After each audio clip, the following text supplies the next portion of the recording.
En primer lugar, me gustaría resaltar el hecho de que nosotros tenemos una legislación basada en la prevención de la generación y la gestión integral de los residuos, enfocada en primer término en esa jerarquía de la gestión a evitar que los residuos se generen.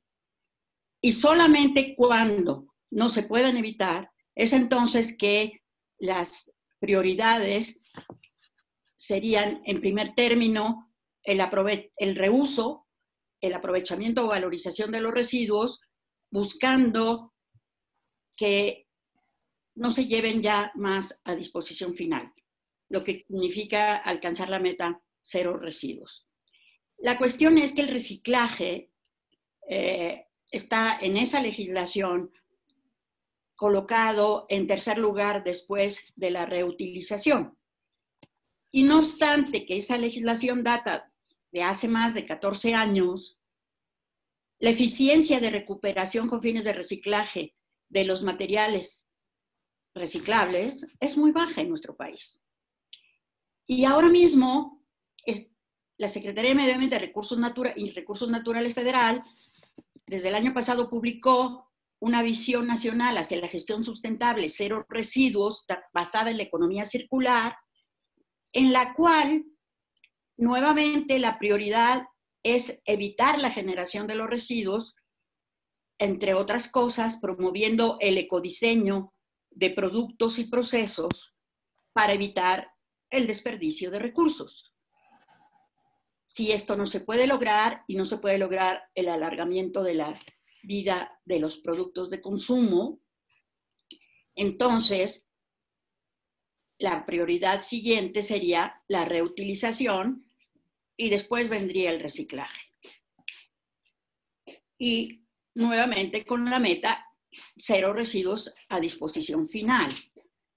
Bueno, entonces la importancia para México del reciclaje pues es muy grande. En este momento en particular.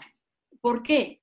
Porque lo que no queremos es que se desperdicien recursos que podrían estarse reincorporando a las cadenas productivas para la fabricación de nuevos bienes.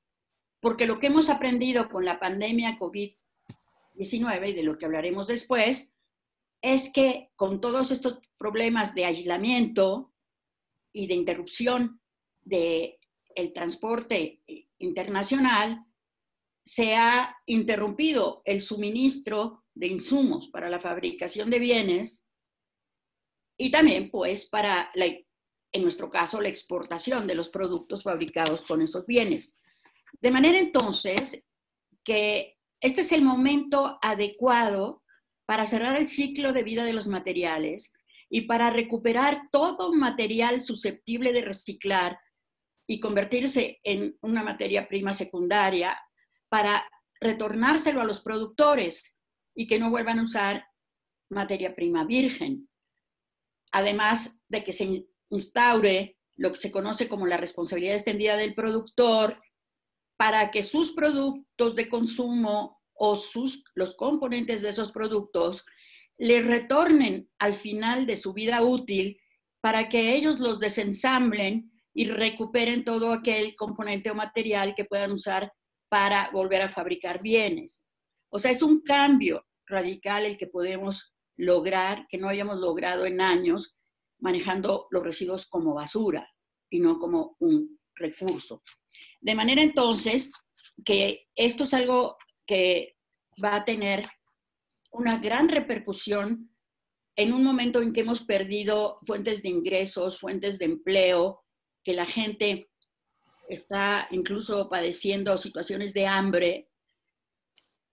Evidentemente hay que cuidar el manejo de los residuos que pueden estar contaminados con el virus, pero hay toda una serie de instrucciones. La Semarnat ha elaborado toda una cartilla para el manejo de los residuos reciclables que se pueden dejar en cuarentena para hacer que pierdan el virus y volverlos a recuperar para reincorporarlos, como decía, a las cadenas de valor.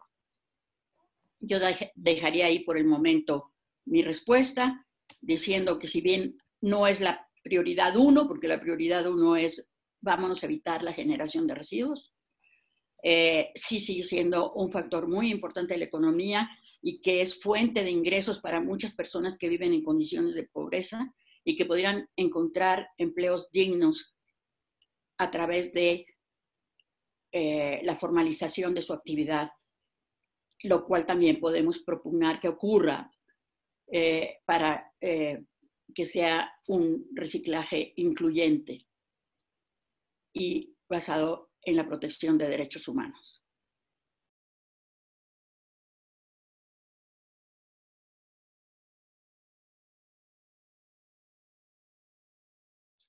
Bueno, primero, para hablar de estos retos, tendremos que considerar una paradoja en relación al reciclaje y al aprovechamiento de los residuos, que tiene que ver con esta inconsistencia o la contradicción al concepto de desarrollo sustentable.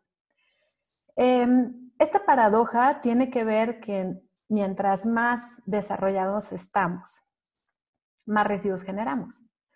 Pero, ¿por qué es inconsistente? Porque este postulado respecto al desarrollo y a la mayor generación de residuos está anclado a un modelo de desarrollo de economía lineal.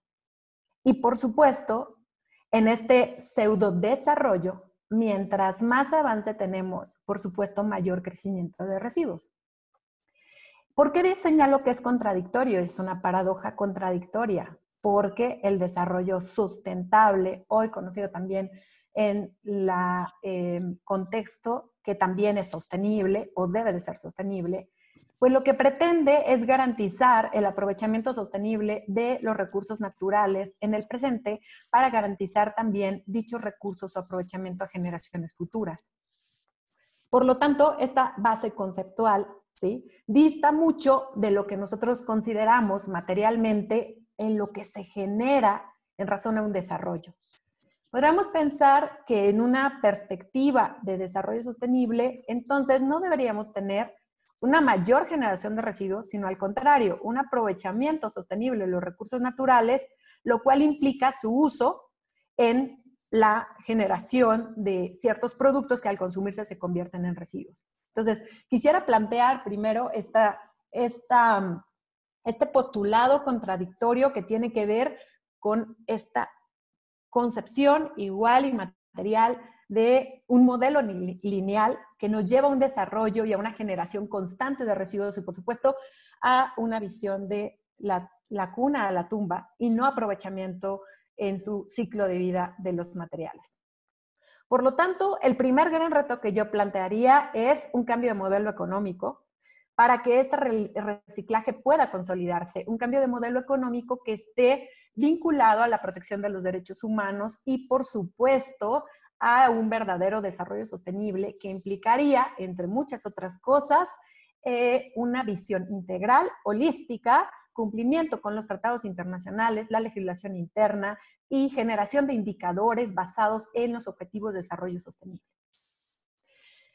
En otro contexto quisiera referirme al resultado que se genera en la Organización de Naciones Unidas, un diagnóstico en América Latina, que se publica y que hace énfasis en cuáles son los retos en América Latina del reciclaje. Esto para después hablar de un contexto nacional. La Organización de Naciones Unidas identifica que cada latinoamericano genera 1 kilo de residuos al día y en la región en su conjunto se están generando alrededor de 541,000 toneladas, lo cual representa el 10% de los residuos a nivel mundial. Por lo tanto, como América Latina contribuimos a un porcentaje importante, no solamente de generación de residuos, sino también de gases con efecto invernadero, porque el 90% de estos residuos no se reciclan. En otro punto, también quisiera considerar que México y Brasil son los 2 países que producen en la región de América Latina mayor número de residuos y que esta generación continúa creciendo para que se estima que al 2050 se van a alcanzar más de 671,000 toneladas de residuos en América Latina y sobre todo en el Caribe. Esto implica grandes retos para la industria del reciclaje, en donde un asunto importante que señala la Organización de Naciones Unidas es el crecimiento de la población versus el crecimiento de la generación de residuos, que nos deja en un estado de vulnerabilidad por la generación de gases con efecto invernadero. Ahora bien, ¿Qué retos a los cuales se enfrentan? Uno es la consolidación del sector del reciclaje. ¿En qué condiciones se encuentra el sector para poderse consolidar? Es decir, los mercados de materias primas secundarias, la legislación que en su momento esté adaptada, reformada y reconocida para que estas materias primas secundarias se puedan generar. Segunda, el peligro que representa la todavía generación de tiraderos a cielo abierto, en donde a nivel global son la principal fuente del sector residuos en la generación de emisiones de gases con efecto invernadero, y sobre todo por el contenido de la materia orgánica que en su momento se contiene. Esto es muy importante porque los residuos que se encuentran mezclados con la materia orgánica difícilmente podrán ser incorporados a la cadena de valor para recuperarlo. Y como último punto, es el riesgo que se tiene de alta combustión, que es habitual que en los tiraderos a cielo abierto, en los sitios de disposición final, se generen diversos incendios que impactan con gases contaminantes. Derivado de todo ello, podría señalar como último punto esta oportunidad que se tiene a nivel global de recuperar las materias primas secundarias a través del reciclaje. En la cadena de suministro, el reciclaje es una parte muy importante en el ciclo de vida de los materiales, sobre todo porque están vinculados a los objetivos de desarrollo sostenible, que tienen que ver con el fin de la pobreza, el trabajo decente y el crecimiento económico, y la industria de innovación e infraestructura. 3 objetivos que tienen que tener indicadores especiales. ¿Y por qué fin de la pobreza? Porque nosotros tenemos ahí a gente que se encuentra trabajando en situaciones con brechas altas de desigualdad, que son los recicladores. Y en este Día Mundial del Reciclaje es importante hacer mención respecto a ello, porque al final del día no puede excluírseles de la cadena de valor. Y se necesita que las legislaciones en América Latina incorporen la figura del reciclaje inclusivo para que sean reconocidos en esta cadena de valor, sobre todo para que puedan ser considerados por las autoridades para realizar actividades de recuperación y de reciclaje en zonas donde es difícil la recuperación y donde a lo mejor la industria del reciclaje no podrá llegar, o al final del día que esta perspectiva organizada a través de cooperativas pueden ser consideradas por la industria del reciclaje. Esos serían los retos que señalaría, y para México, pues obviamente esta incorporación de figuras tan importantes como la consolidación de indicadores vinculados a los objetivos de desarrollo sostenible, que bien lo señalaba la doctora Cristina Cortinas. Hoy tenemos un gran reto ante esta pandemia del COVID-19 que nos pone en entredicho si podemos alcanzar los retos de la Agenda 2030, y que al final del día tenemos que consolidar estas acciones para también ganarle el territorio a los derechos humanos. Otro reto es la política pública, esta política pública que tiene que tener indicadores de los que ya señalaba, pero también tener una transición hacia la economía circular. No podemos nosotros hablar de esta disminución de generación de residuos o de su posible aprovechamiento en mayor volumen si nosotros seguimos con un modelo económico lineal que al final del día estamos llevando los residuos a un entierro constante y sobre todo a una disminución de resiliencia en la población.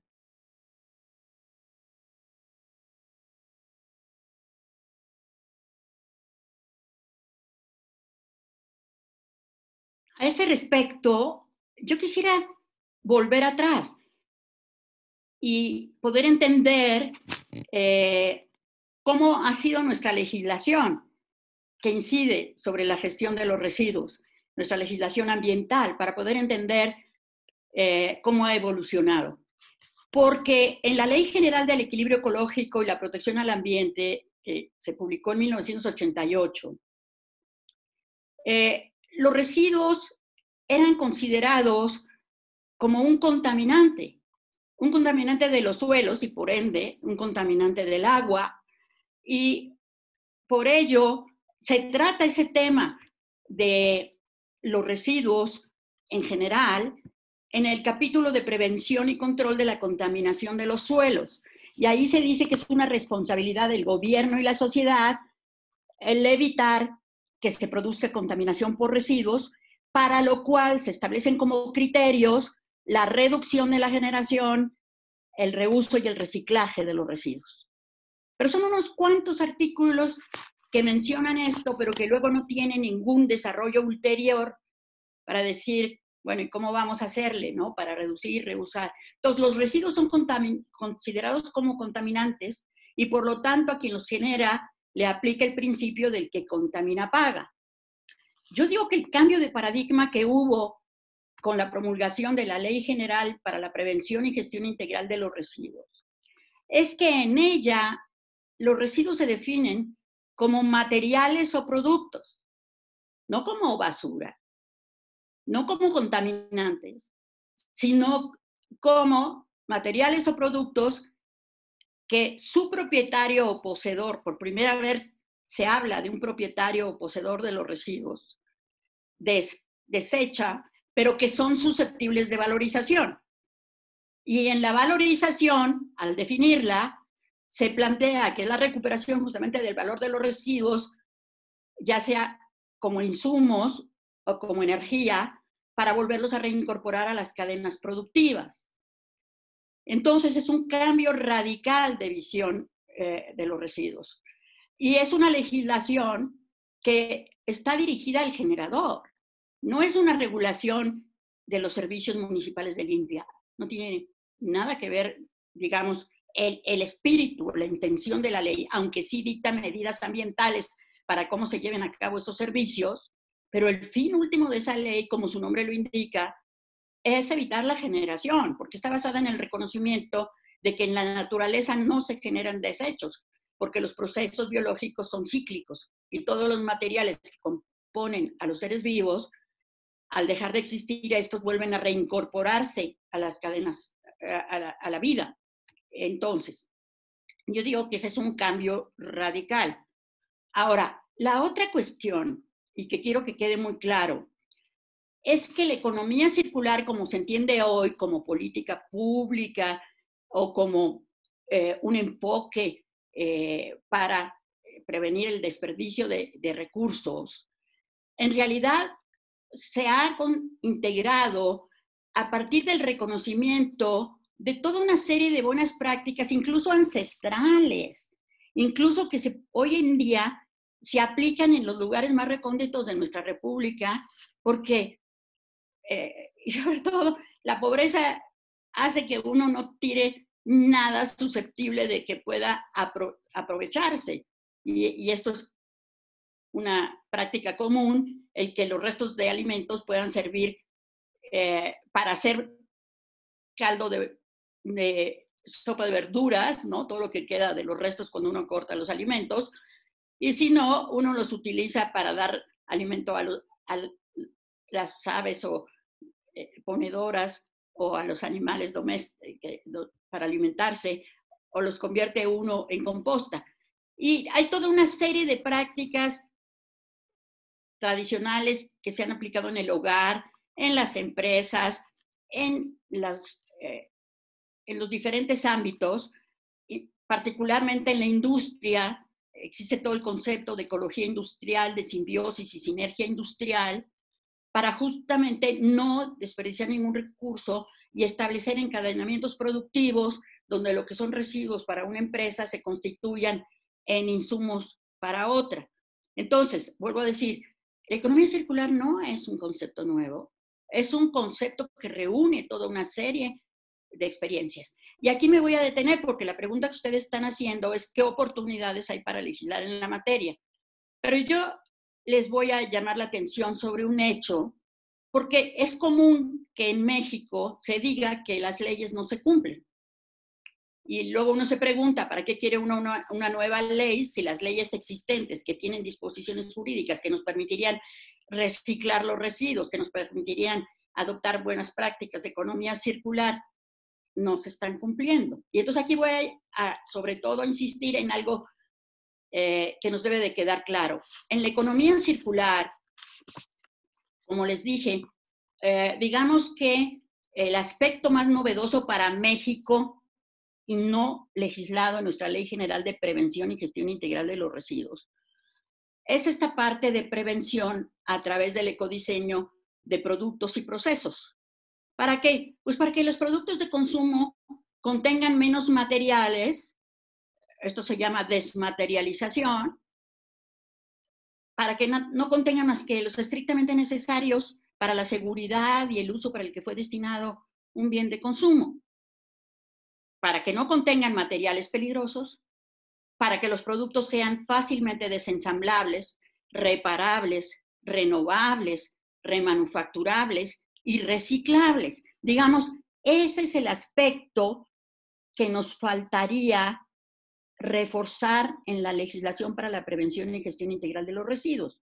No se logró en el 2001, en que fue promulgada, porque en ese momento, la ley se aprobó 48 horas antes de que terminara la legislatura, lo que estaba en juego era pasar de una regulación de los residuos municipal, de final del tubo, como se llama, o de comando y control, en donde uno espera que se genere el residuo para entonces recolectarlo, transportarlo y llevarlo a enterrar.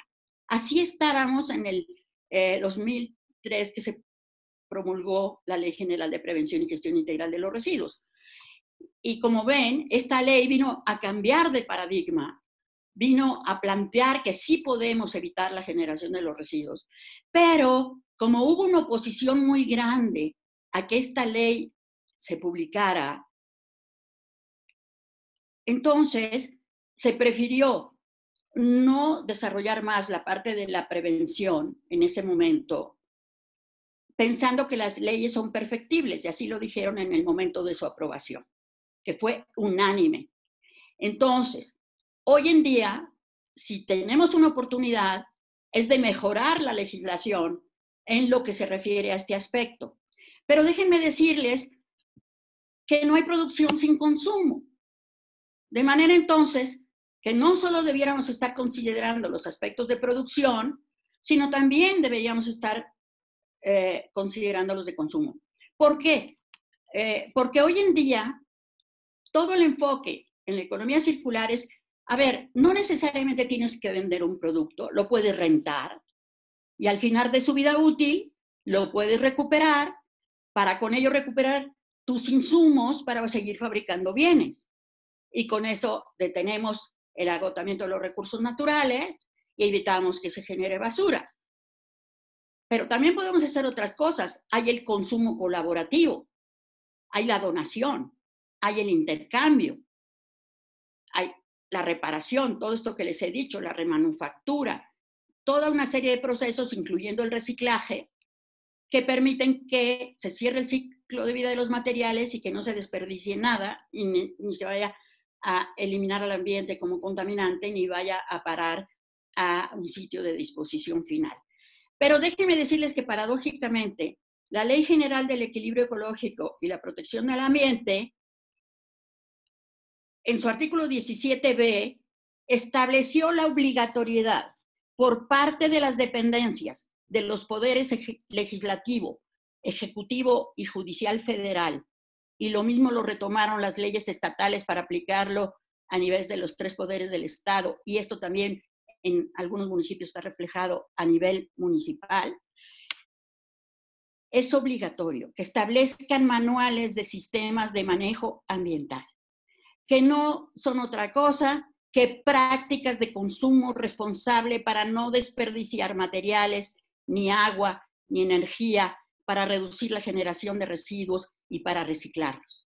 Pero más importante aún en este momento es que estos sistemas de gestión ambiental obligan a cambiar las políticas de adquisiciones para que se dé preferencia a la compra de productos duraderos que sean, como lo dice la economía circular, ¿no? Que sean reusables y que sean reciclables. Si los 3 poderes hubieran cumplido con esta obligación que tienen, mínimo desde el 2003, cuando se reformó ese artículo, ya hubieran detonado los mercados del reciclaje, porque aunque los gobiernos hayan visto reducir su presupuesto, siguen los poderes en sus dependencias, siguen siendo grandes consumidores y con su poder de compra podrían inducir, como les estoy comentando, que se dé preferencia a la compra de los productos reciclados o reciclables. Entonces, si tú me preguntas qué oportunidades tenemos para legislar, yo diría que antes de legislar algo nuevo, cumplamos con las leyes que ya tenemos y que nos permitirían en este instante, si lo deseamos, operar sistemas de economía circular. Y tendríamos que, en su caso, reformar las leyes en aquellas cuestiones en que sean necesario hacerlo, porque hay ambigüedad, porque hay vacíos o porque hay inconsistencias. Entonces, las leyes, como lo dice Isarelli Rosillo, enfáticamente, que las nuevas leyes que promulguemos deben de tener un enfoque progresivo y no regresivo. No debemos perder los instrumentos y las políticas que ya nos dimos y que son funcionales, sino al contrario, lo que debemos es mejorar esas disposiciones jurídicas. Y entonces, en particular, yo diría que en las nuevas legislaciones, aparte de llenar ese vacío de favorecer todo lo que tenga que ver con la prevención de la generación de residuos, que está poco desarrollado en la legislación actual, debieran insistir en las prácticas de consumo responsable y todo esto que ya les acabo de decir, y en la aplicación de esos instrumentos como el sistema de manejo ambiental. Pero más que todo, yo diría que deberían insistir en algo que ya está explícitamente planteado en la Ley General de Prevención y Gestión Integral de los Residuos, que es que uno de sus principios fundamentales es la responsabilidad compartida de todos los sectores sociales, partiendo de los propios consumidores que somos los generadores de los residuos. Por eso les digo que la ley es una ley dirigida a las que generamos los residuos, porque si no generáramos residuos, no tendríamos que estar creando todos estos mecanismos complejos de gestión para su manejo.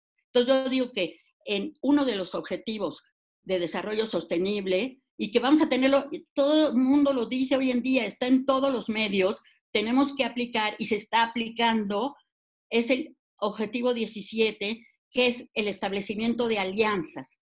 No hay forma que resolvamos los problemas económicos, sociales, ambientales que nos ha puesto en evidencia la pandemia, sino todos los sectores de la sociedad hacemos lo que nos toca hacer. Y la legislación en su caso, si vamos a promulgar una nueva de economía circular, tiene que estar basada en ese principio y quedando claro que dentro de la responsabilidad compartida está incluida la responsabilidad extendida del productor, que también tenemos legislada desde la legislación del equilibrio ecológico y la protección al ambiente, y en particular en la Ley General para la Prevención y Gestión Integral de los Residuos y en la norma 161 de planes de manejo para los residuos de manejo especial.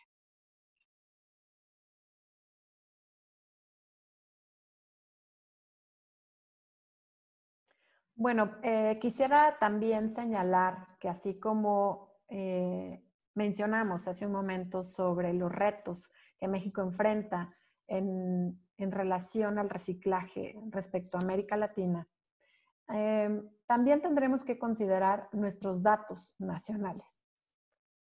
¿Y por dónde tendríamos que partir? ¿No? Si el reciclaje implica el reconocimiento extractivo de recursos naturales para la producción de diversas materias que se ponen en el mercado, que se consumen y a su vez se convierten en residuos, nosotros tendríamos que estar considerando nuestros datos nacionales. Y México tiene un modelo de medición muy importante que se implementa en nuestro país derivado de las acciones de medición de renta y riqueza que se empiezan a generar desde 1904 en nuestro país, que dio como posibilidad que se creara la Dirección General de Estadística. Pero a su vez, después de que se crea la Organización de Naciones Unidas y el Banco Mundial, se propone un protocolo de medición para que los países lo adopten y puedan a su vez incorporar otros aspectos en la medición de sus cuentas nacionales. Esto dio como pauta que en nuestro país nosotros incorporáramos al INEGI el sistema de cuentas económicas y ecológicas de México, que son datos duros, importantes, que se tienen que tomar en cuenta en la toma de decisiones de la política pública. ¿Por qué es importante el sistema de cuentas económicas y ecológicas de México? Número uno, porque establece la base de medición del Sistema Nacional de Contabilidad. El Sistema de Contabilidad Nacional tiene 3 subcuentas y una de esas es ambiental. Entonces, en la toma de decisiones respecto a la riqueza, los egresos y los ingresos, se toma en cuenta el factor ambiental y esto es importante considerarlo. Número 2, porque el sistema de cuentas reconoce que el agotamiento y la degradación de los recursos naturales en México emana de los procesos productivos y de consumo. Y esto es muy importante. Número 3, es porque dentro de ese sistema de cuentas hay un rubro que se mide residuos sólidos, el impacto de los residuos sólidos como aspectos de degradación y también se incorporó los residuos peligrosos.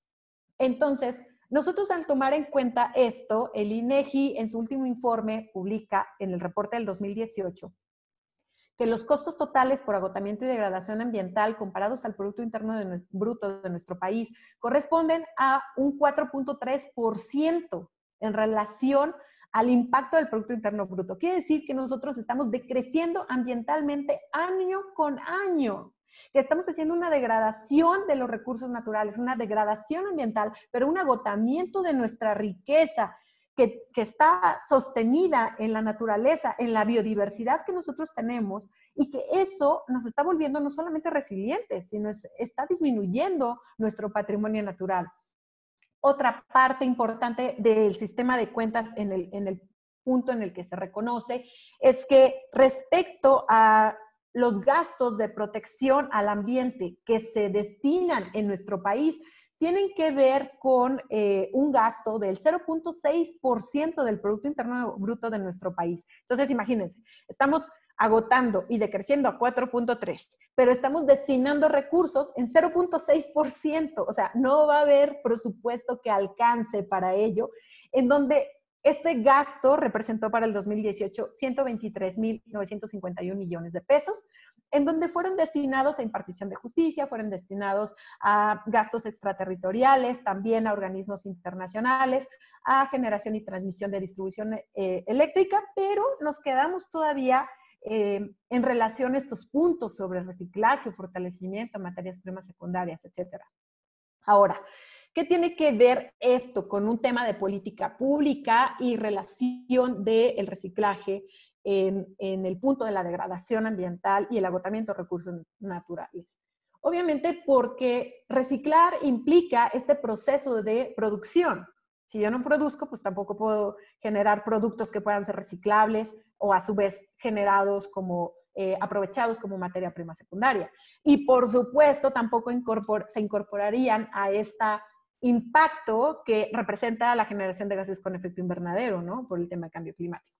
Por lo tanto, tomar estos datos son el punto de partida para nosotros establecer recomendaciones de política pública en el tema de reciclaje.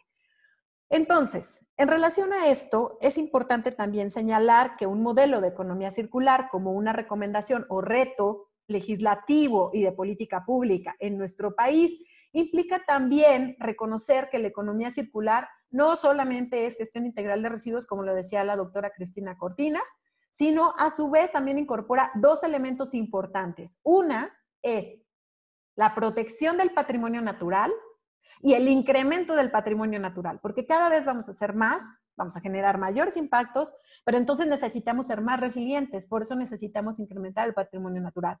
En segunda línea, hablamos de este tema de los residuos, ¿no? Su aprovechamiento, las materias primas secundarias, los derechos del consumidor, la oferta y la demanda de ciertos productos que ahora tienen que tener un enfoque con un menor impacto al ambiente, pero en una tercera línea tenemos lo que también lo vinculaba la doctora Cristina Cortinas, a estos sistemas de manejo ambiental que tienen que ver con la eficiencia energética y el aprovechamiento de energías renovables. Pero de estas 3 líneas, o podríamos llamar de estos 3 temas de columna vertebral de la economía circular, tenemos dos temas transversales que se tienen que tomar en consideración. Una, el lograr los retos de los objetivos de desarrollo sostenible. Y número dos, señalar que todo esto también está vinculado a la disminución de los impactos que nos están generando el cambio climático. Porque es un tema global, es irreversible, llegó para quedarse, pero tenemos un capítulo muy desarrollado en el tema de mitigación, pero todavía existen dos capítulos que se tocan a nivel internacional que no tenemos desarrollados. O que están desarrollados en menor volumen, sobre todo en economías emergentes y países que están altamente vulnerables a este fenómeno. ¿Cuáles son? Adaptación y responsabilidad y daños. Son dos puntos medulares en los que no se ha trabajado. Y México, hay que reconocer que después de que México se adhiere a esta Convención Marco de las Naciones Unidas sobre el Cambio Climático en 1992, no habíamos tenido una política tan importante en materia de cambio climático, sino hasta el periodo 2007-2012, en el cual se incorpora en el Plan Nacional de Desarrollo como un tema medular, un eje transversal, y sobre todo se establece una estrategia nacional y un programa especial de cambio climático donde no han desaparecido, y no debemos permitir que desaparezca, porque bien lo señalaba la doctora, las leyes ambientales son una vacuna legal también para las pandemias. Y en el fenómeno del cambio climático, nosotros estamos más vulnerables y expuestos a esas pandemias por muchos factores, por los vectores, por la resiliencia de los vectores, por la falta de resiliencia de los seres humanos y sobre todo porque en la generación de residuos se tiene identificado que, por ejemplo, en las bolsas plásticas tienen un alto incremento a las pandemias, porque al final del día ahí se incuban vectores que nos pueden generar enfermedades como lo es el paludismo. Entonces, en esta perspectiva, México tiene grandes avances en el tema de cambio climático, pero también es importante que este capítulo de adaptación nosotros lo tomemos en cuenta, porque es uno de los países más vulnerables al tema del cambio climático. El 15% de su territorio nacional está vulnerable a ello. El estado de Querétaro tiene, por ejemplo, 4 municipios altamente identificados como vulnerables. Y a nivel nacional, el 68.2% de su población está en esa vulnerabilidad. Más del 71% del Producto Interno Bruto están propensos a sufrir consecuencias negativas de este fenómeno, según indicadores a nivel internacional de la Organización de Naciones Unidas. Y entonces, estos impactos de vulnerabilidad se necesita hacerle frente. Y el reciclaje es una de las estrategias precisamente para lograr hacerle frente al tema de cambio climático. Otro de los puntos medulares que nosotros tenemos que considerar es que los ecosistemas que pueden estar en peligro por el tema de cambio climático, por supuesto, también nos ponen en entredicho la disponibilidad de materias primas para el tema de producción. Voy a poner un ejemplo. Existen empresas que tienen una línea de producción identificada donde necesitan materia prima, por ejemplo, manzana, y no pueden llevar a cabo su producción porque por tema de cambio climático la manzana ya no pudo producirse y entonces tienen que cambiar su línea de producción a otra materia prima. Por ello, es muy importante señalar estos grandes retos de política pública que nosotros tenemos y que deben atender las autoridades. Es decir, que ahora los planes de riesgo que se generen en las industrias, los planes de riesgo que tengan en las entidades federativas desde una perspectiva de la protección civil, tienen que incorporar el fenómeno del cambio climático. Y por supuesto, en el tema del reciclaje también, porque si nosotros tenemos desplazamientos, tenemos inundaciones, tenemos sequías, entonces y estamos realizando actividades de reciclaje, pues podemos tener un menor aprovechamiento por estos fenómenos.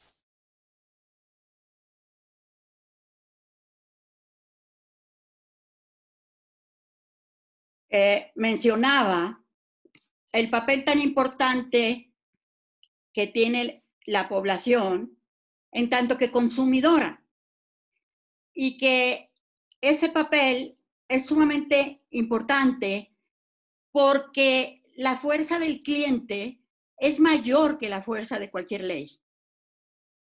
Quienes producen quieren vender. Y hoy en día los consumidores están más informados, más conscientes de las consecuencias de su poder de compra y de su elección. De manera entonces que si ahora lo que estamos buscando con la economía circular es cerrar el ciclo de los materiales, evitar justamente el agotamiento de recursos, el que nuestro sector productivo cuente con los insumos para seguir produciendo y que estos justamente se recuperen al final de su ciclo de vida, para que no vayan a parar a sitios de disposición final. Esto es un ejemplo, pues, de el papel que juegan la población en general, pero sus diferentes formas de organización en particular. Hoy en día se está hablando en particular de la tercera hélice, que dice que hay que reunir el poder político de los gobiernos, el poder de innovación de los centros de investigación y al sector productivo para que justamente se desarrolle de esa manera sustentable, que no desperdicie recursos, que aproveche como insumos a los residuos, etc. Pero también se reconoce hoy en día que no puede faltar una cuarta hélice, que es la innovación social. Entonces, la cuestión aquí es lo que le estoy diciendo. Yo creo que hay que aprender las lecciones de estas circunstancias que han hecho que la sociedad civil se organice para que no volvamos atrás. Porque les vuelvo a decir que la legislación de los residuos está dirigida al generador. Y entonces el generador, tanto como consumidor como el que produce los desechos, tiene una enorme responsabilidad. Y él puede hacer que las cosas cambien. Y entonces yo creo que sí hay que convocar a los ciudadanos, hay que socializar la legislación, hay que establecer, como lo dice la legislación, a nivel federal, estatal y municipal se habla de que hay que crear mecanismos efectivos para la participación informada y organizada de todos los sectores sociales, que de hecho, dentro de la legislación de planeación del desarrollo democrático del país, pues es obligatorio, pero no nada más para consultarlos para legitimar procesos, no para construir procesos. Si queremos una economía circular para México, tiene que ser una economía circular que responda a los intereses de todos los sectores sociales, que tenga como fin último la protección de la salud humana y su bienestar, así como la preservación y cuidado y regeneración de nuestros ecosistemas y sus servicios ambientales.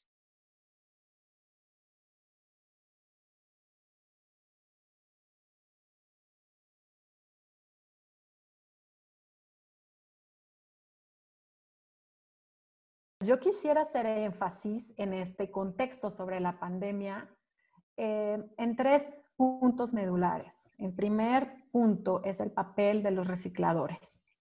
Tenemos que más de 20 millones de personas en el mundo dependen del reciclaje. Y en esta actividad hemos olvidado que los que prestan ese servicio también son personas.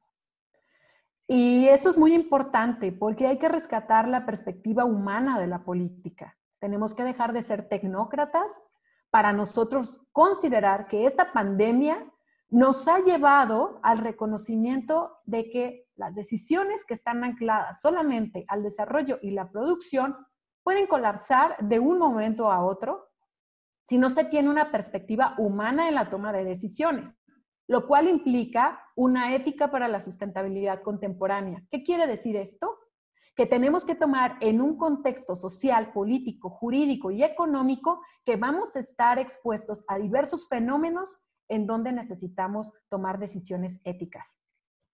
En esta situación, nosotros no tenemos que olvidar entonces en qué panorama nos pone la pandemia en relación a la gestión y al manejo integral de los residuos. También la Organización de las Naciones Unidas y la Organización Mundial de la Salud han realizado un pronunciamiento en donde se reconoce que se produce una gran cantidad de residuos emanados de la atención a los pacientes que tienen que ver con guantes, mascarillas o algunos productos que tienen que ver con la atención al paciente, que al final del día son productos que están también contaminados. Entonces, el manejo incorrecto de estos residuos nos pone un entredicho porque el volumen de estos productos y su manejo inadecuado puede ocasionar también un efecto de rebote, y ya ha sucedido en la atención de otras pandemias como el ébola. Al final del día se pudo identificar en varios estudios de caso en la Organización Mundial de la Salud que el ébola seguía proliferando y a su vez seguía incrementando el volumen de contagio, porque sí, se tenían grandes medidas de contención con los pacientes, pero los residuos que se generaban ahí iban a dar al traspatio de los hospitales, en donde los perros llegaban al contacto con esos residuos y se consideraba un foco de infección y de proliferación de la enfermedad. Entonces, si nosotros no tomamos en cuenta estas políticas de justicia y de autorización, de normas técnicas que lleven a cabo, ¿en qué momento se puede reciclar un cubrebocas? ¿Sí o no? ¿Bajo qué esquemas? ¿Dónde está la norma técnica que me lo puede generar? Así como se sacó una disposición emergente y sanitaria, nosotros nos estamos quedando atrás con estas disposiciones en el tema de residuos. Aunado a esto, tenemos que considerar la vital importancia de la gestión y de la disposición de estos residuos como un derecho humano para la protección de la vida y la salud de las personas. Porque ¿quién se encuentra en los tirados de cielo abierto? Recicladores, quienes están expuestos precisamente a la gestión inadecuada de los residuos, pues son los recolectores. Y entonces los mandamos sin medidas de protección para que recojan esos residuos, en donde la población no sabe cómo identificarlos, porque si los revolvemos en una bolsa mezclada con otros residuos, la gente que se encuentra en los tirados a cielo abierto, lo primero que va a hacer es abrir la bolsa, porque va a buscar ahí material que pueda reciclar. Si nosotros no tenemos previamente identificado como generadores de residuos con un paciente que tenemos en casa infectado por COVID-19, entonces no sabemos que allá afuera hay otras personas con derechos humanos que están expuestos a esta pandemia y que también puede venir un foco de rebote porque ellos pueden contaminar, una persona puede infectar hasta 400 personas más.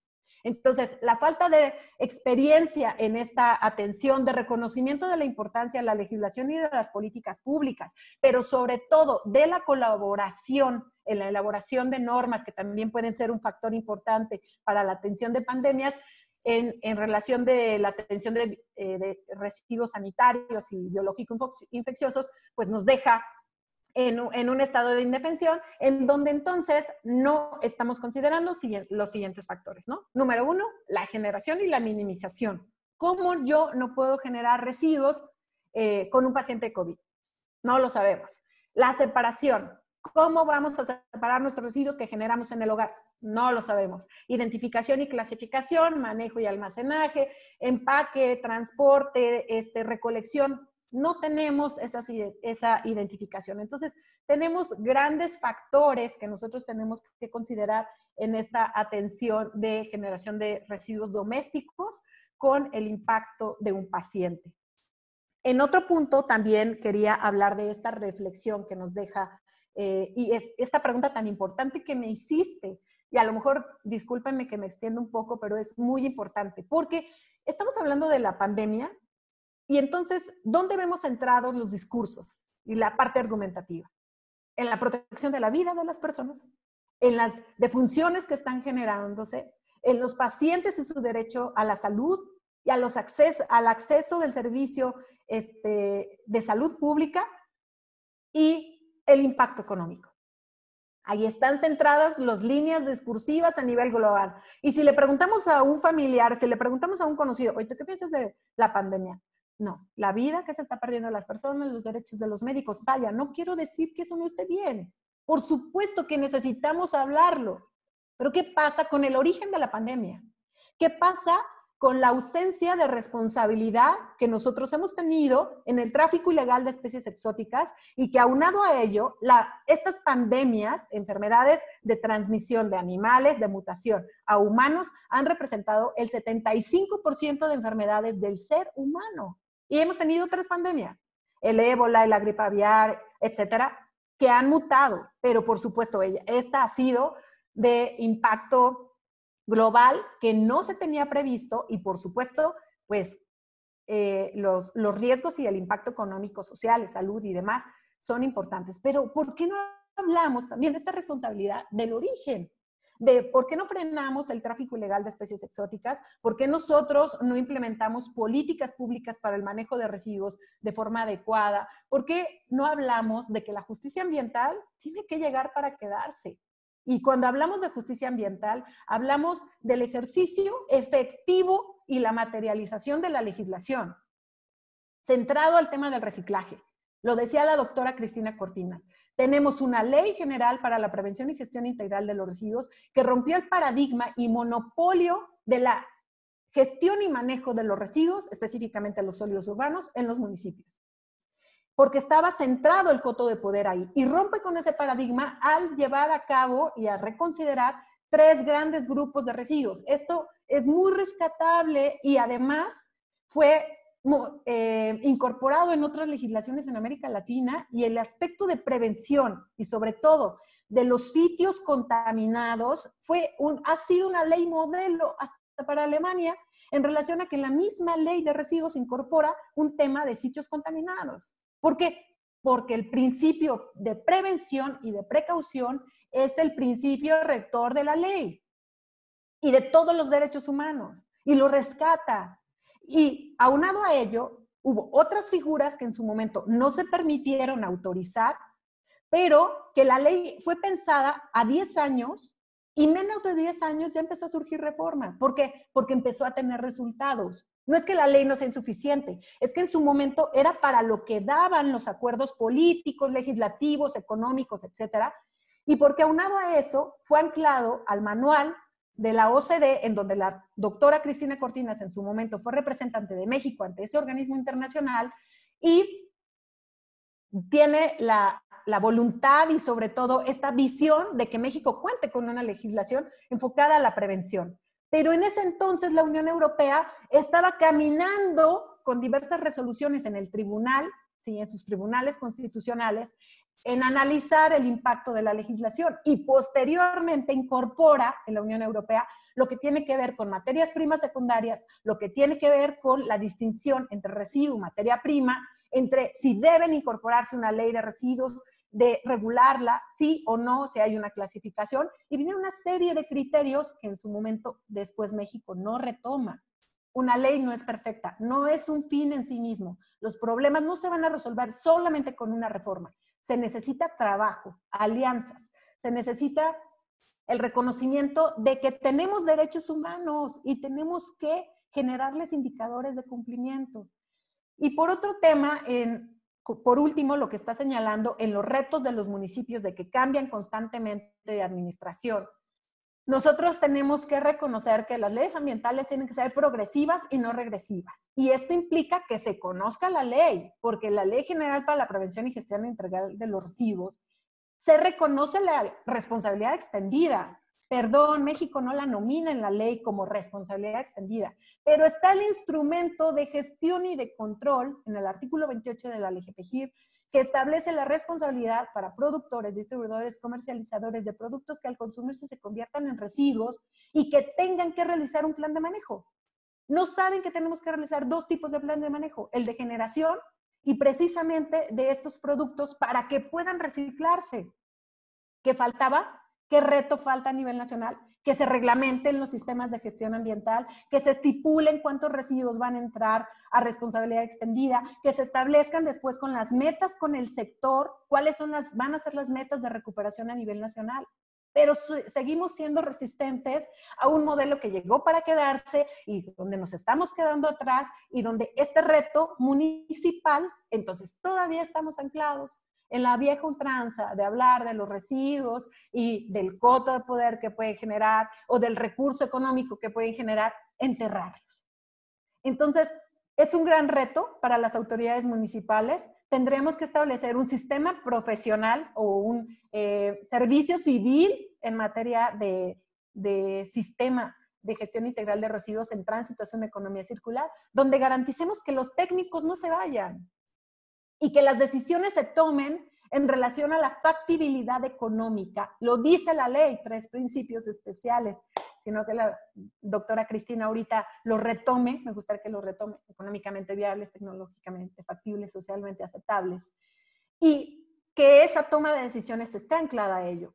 Por último, no quisiera antes terminar mi exposición en señalar que en esta perspectiva de tránsito hacia una economía circular, donde es importante que los ayuntamientos también se les acompañe, porque son los primeros que resienten los impactos ambientales. No tenemos un sistema tarifario de recolección de cobro, de sistemas de cobro, lo cual también debilita el reciclaje. Porque para que se pueda reciclar necesitamos sistema tarifario en donde se aliente la no generación de residuos y no cobre el que no genere, pero el que genere, pues por supuesto pague, porque lo que se está generando es un pasivo ambiental que se encuentra en un sitio de exposición final, si bien le va, o en un tiradero al abierto. Y eso es un pasivo para México, para el municipio, para los mexicanos. Segundo punto en el cual quisiera yo retirarme es que el modelo de economía circular que está reconocido a nivel mundial, en México tenemos otras condiciones que tenemos que considerar. Esto que le llamaba en ética de la sustentabilidad contemporánea, el contexto, y el contexto que tenemos un país con 46.7% en pobreza y 10% de pobreza extrema en el país. Y ojo, según el último informe de la CEPAL del 18 de marzo del 2020, la pobreza extrema en América Latina va a incrementar el 13.3%. Entonces, ese umbral se va a disparar en nuestro país. Entonces, en ese contexto, nosotros tenemos que rescatar lo que la doctora Cristina Cortinas ha impulsado a nivel nacional a través de la Fundación Cristina Cortinas y que hemos generado como un modelo de acervo para nuestro país, que es la economía circular comunitaria. Y ella ya lo explicaba. ¿Qué es la economía circular comunitaria? ¿Para qué necesita el reciclaje y la industria del reciclaje este modelo? Para 2 puntos importantes. La primera, para reconocer este modelo de economía circular que en tránsito para esquemas de recuperación, donde está centrada específicamente en los plásticos y otros productos que pueden entrar a la cadena de valor, pero por otro lado, a lo que nosotros hemos olvidado como lo que es la economía social. Esta fusión entre 2 teorías nos da la economía circular comunitaria, que nos permite reconocer estas prácticas comunes que tenemos en las comunidades, que tenemos en el acervo mexicano, que ya se hacía economía circular desde hace mucho tiempo y que tenemos que rescatarlas. ¿Por qué? Porque en una perspectiva de protección de derechos humanos tenemos que ir progresivamente, no regresivamente, y eso implica reconocer nuestra historia. Hemos de reconocer también que mientras la calidad ambiental y el respeto al medio ambiente no se encuentren garantizados, por supuesto que el derecho a la vida y a la salud no podrán ser plenamente ejercidos. Muchas gracias por haberme invitado a esta entrevista. Muchas gracias, Isarely. ¿Algo que quiera agregar, doctora Cristina? Quiero destacar que esta pandemia, yo creo más que otras que ha habido, nos ha hecho evidente esta interrelación que existe entre los seres humanos, entre los animales, entre la flora, entre los medios ambientales. Déjenme nada más comentarles que los residuos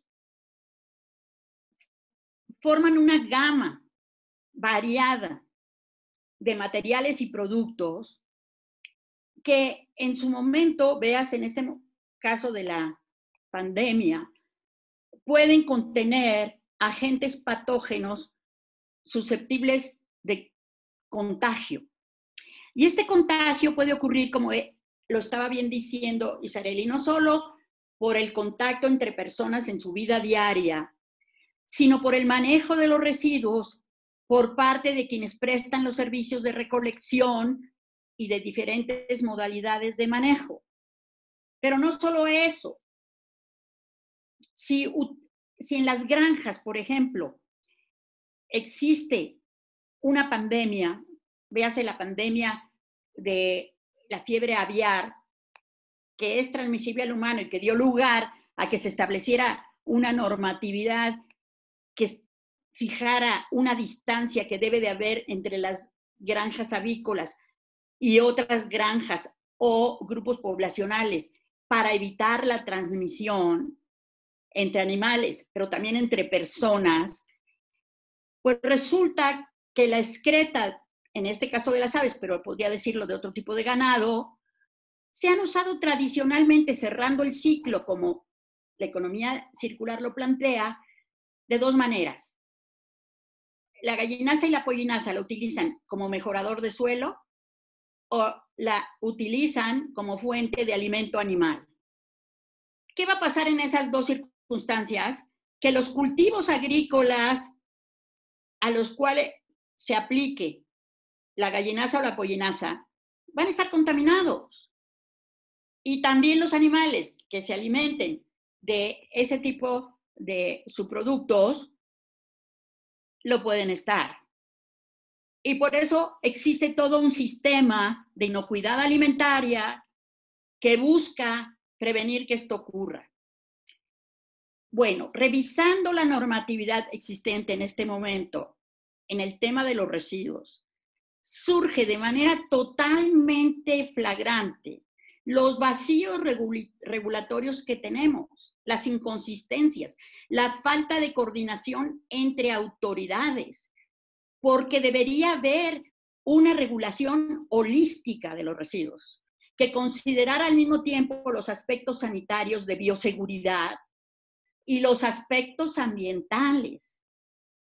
Porque, por ejemplo, si bien es cierto que la normatividad ambiental establece como la obligatoriedad, en este caso, a las actividades productivas intensivas, agrícolas, forestales, avícolas, de establecer planes de manejo, pues el caso es que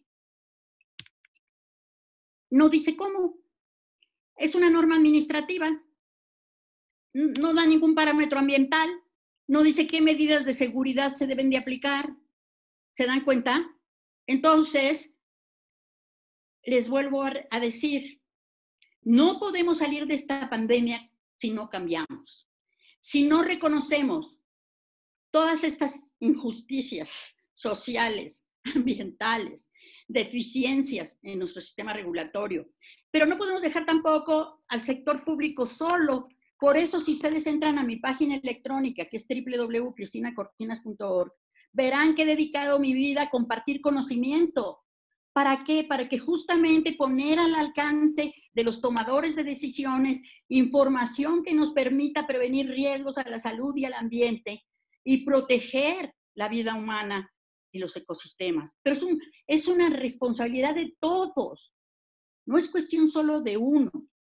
Entonces, yo creo que sí debemos promover la economía circular con un enfoque de prevención en primer lugar o de recuperación de los materiales valorizables para reincorporarlos a las cadenas productivas o reintegrarlos a la naturaleza, pero con esa plena conciencia de que lo debemos hacer con las más altas medidas de bioseguridad y de protección al ambiente, además de considerar estos otros factores, que lo que hagamos sea económicamente viable, que sea tecnológicamente factible y que sea socialmente aceptable.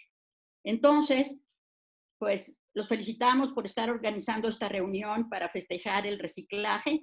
Creo que ha aportado mucho a la prevención de enviar los residuos a disposición final y poderlos aprovechar como recursos, pero nos queda una gran tarea por hacer. Hay mucho más que hacer y espero que con su programa y sus materiales animen a todos los sectores de la sociedad a unirse para lograrlo. Muchas gracias por invitarme.